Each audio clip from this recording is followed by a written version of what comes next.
সকালবেলা আমি ব্রেকফাস্ট করতেছিলাম আর এই দুইটা এখানে দুষ্টামি করতেছিল।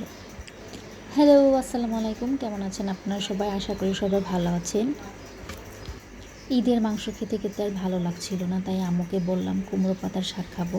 আমার পছন্দের শাক এটা।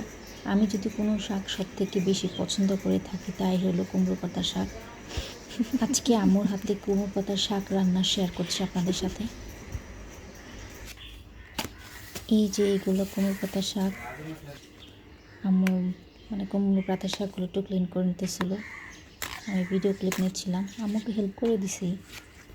আর এখানে আব্বু আর আম্মু কারেন্ট বিল নিয়ে কথা বলতেছিল, কারেন্টের বিল নাকি বেশি আসছে তাই।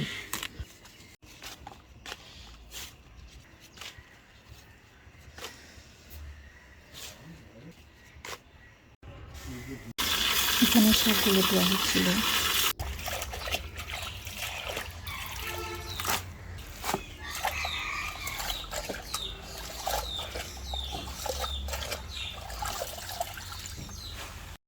আর এখানে শাকগুলো সিদ্ধ বসানো হয়েছে।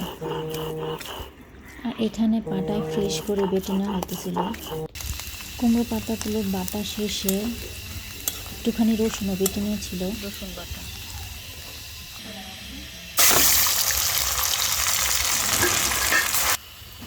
পরিমাণ মতো লবণ। ভিডিওটি দেখার জন্য ধন্যবাদ। আবারও দেখা হবে অন্য কোনো ভিডিও নিয়ে। আল্লাহ হাফেজ। আসসালামু আলাইকুম সবাইকে।